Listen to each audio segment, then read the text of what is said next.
So you're probably wondering what this setup is about, huh? Well, I've done a video on some of the stuff you see here before. This Joker, tall Joker holding what I'm going to be needing in a minute or two. The book in the background, The Greatest Joker Stories Ever Told, which I might talk about a little bit more since it was one of my older videos, and yeah, I don't look too fondly on that one. My Dark Knight Returns Joker figure, and I don't know if I made a video on this guy over here. His appearance over there is, based on the Joker's appearance in Batman Arkham Origins, which explains why there's almost no purple, and it's more like a kind of like a reverse of this appearance over here, which was the Joker's last appearance. So, symbolism? Well, anyway, I have a package, and it's not a toy or anything that I don't usually talk about, but I thought I'd do a little something different and talk about what's in it. I know what's in it, of course, because I bought it. Well, a few times there. That's actually a good thing, because that knife I need landed right next to my hand. Good thing it was closed.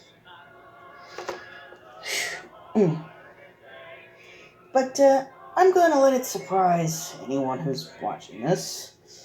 And we'll see what's inside, and I'll talk about it.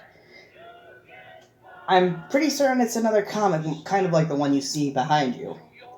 But whereas The Greatest Joker Stories Ever Told was a collection of the Joker stories over the years up until 1988 when the story was first published. Well, let's just take a look at what's in here.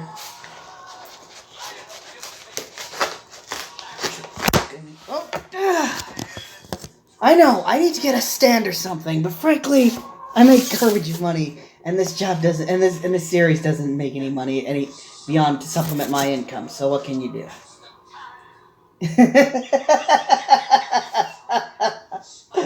Oh God,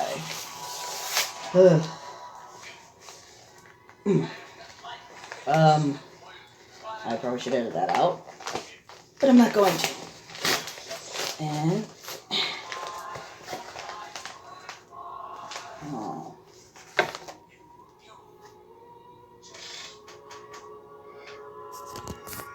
what I have here is Brian Azzarello's 2008 Joker comic. This is released under the newly established DC Black Label.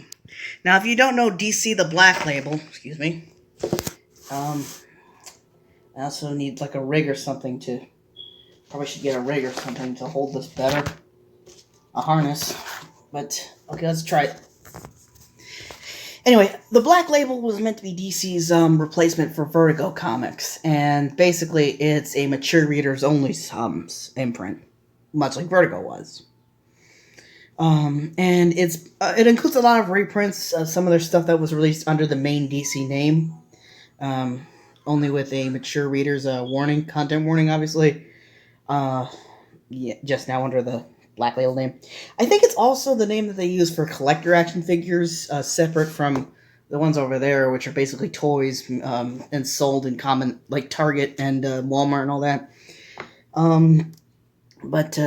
Yeah, and the Black Label action figures are going to be like highly collectible, like statuette figures.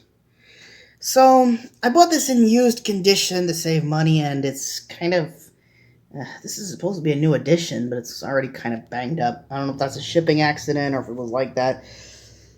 But it still seems to be in serviceable condition. He will stand over your body with your blood on his head, and I promise you he will laugh. Not because your life means nothing to him, but because death for him is the punchline. And that sums up the Joker pretty much to a T. A literary achievement that takes its right alongside Alan Moore's The Killing Joke. I'm actually planning on making another video on that book too once it gets here, probably in comparison to this one, as well as a story that's published in the Greatest Joker Stories back there, but has been mysteriously released from Arkham Asylum, and he's not too happy with what's happened to Ragged Good. Away, hiring Night of Revenge, manic crime is only the Joker can deliver.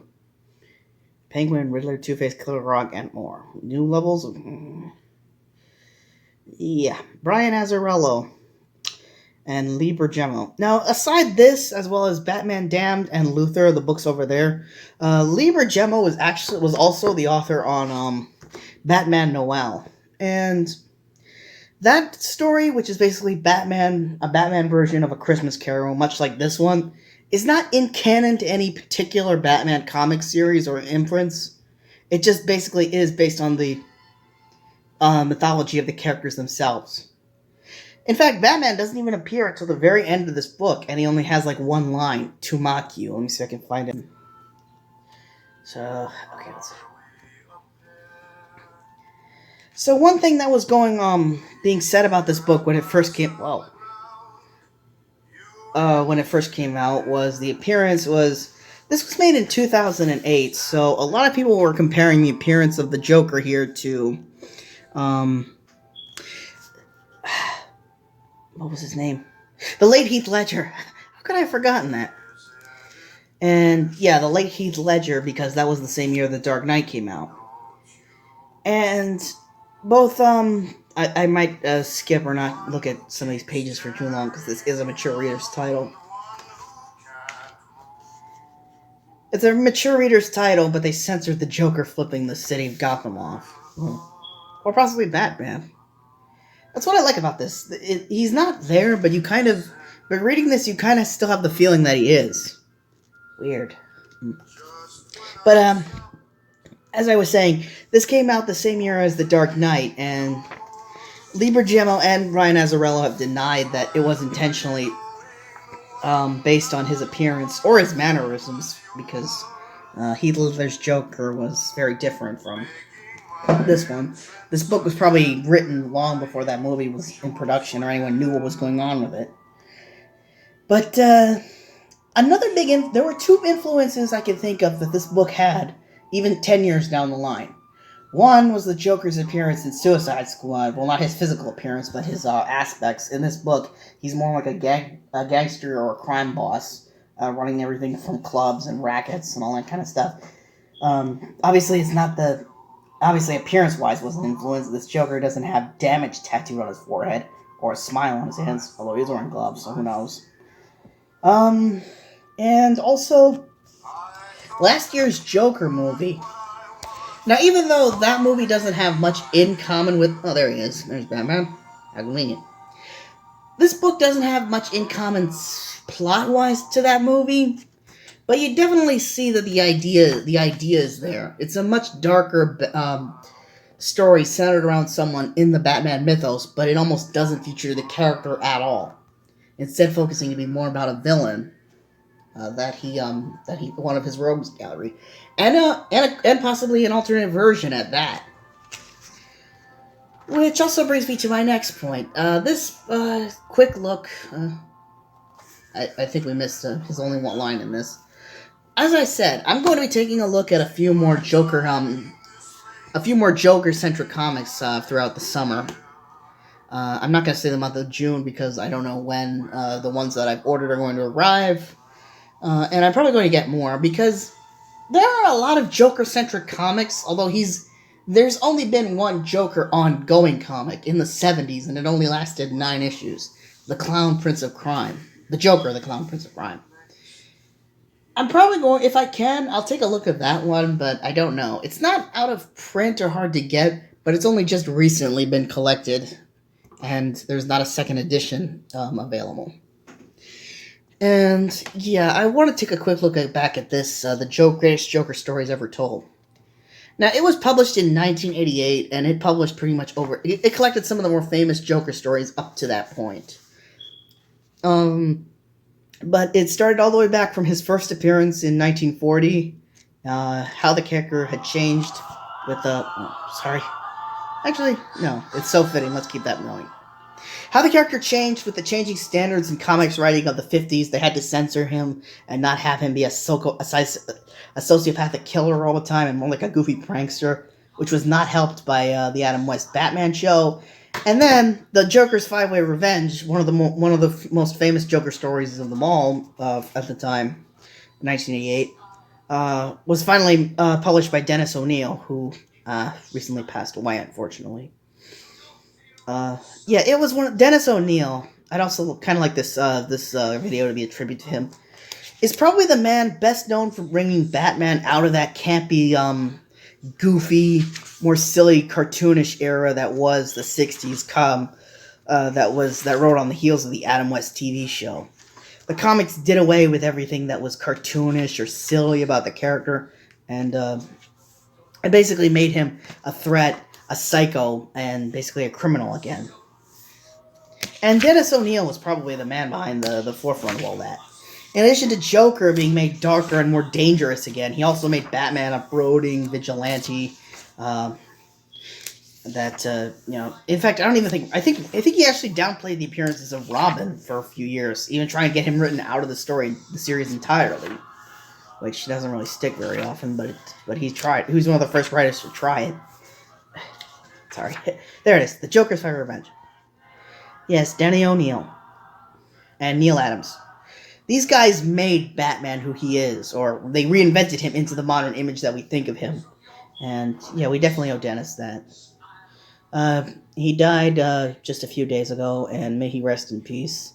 Um, and the thing is, he was born in 1939, the same year Batman himself first appeared. So they were literally tied together from literally the very beginning. He was born the same year the first Batman story was ever published. And, well, he didn't create Batman, but he was definitely had a lasting impact on him. Up there with Frank Miller, Bob Kane, Bill Finger, and pretty much every actor who's portrayed him on screen and been good about it, and it's been and made it a worthwhile performance. You know, from Michael Keaton to Christian Bale, and maybe Robert Pattinson. Who knows? Then again, Ben Affleck wasn't too bad. Wasn't too bad. I don't think there's ever been any bad Batman actor. Even Clooney, despite being in one of the worst movies of all time, and one of the worst superhero movies, and the worst of the Batman movies, he still did a decent job with it. But we're getting off topic. This is more about the Joker, not Batman. So that kicks off the summer of the Joker. I've got a couple more stories. They range from various years. This one was from 2008. The ones I looked at range from the 60s to the 70s, even though that was just a quick look over them. I'm waiting on The Killing Joke, which was published the same year this collected edition came out, which they actually mentioned in here, which is, they explained why they didn't have it in here, even though Killing Joke is still a relatively short story. Like, it's probably shorter than this one, if I remember right. I've also got The Man Who Laughs, which is something of a follow-up to Killing Joke, but also another story I couldn't get, Batman Year One. But the Joker wasn't in Year One, so I'm probably not going to take a look about that one. Unless I do another video where I talk about a bunch of Batman comics, specifically him. Lastly, there's a book that's called Joker, Death of the Family, but none of the books in it were actually Joker comics. They were just all the comic tie-ins to the event series Death of the Family that weren't the Batman Detective Comics, Batman and Robin, the spin-off Bat Family books like Red Hood and the Outlaws, Teen Titans, Catwoman, those stories. And, well, all I can say after that is, welcome to the summer of the Joker. I used to think my life was a tragedy. Now I realize it's a comedy.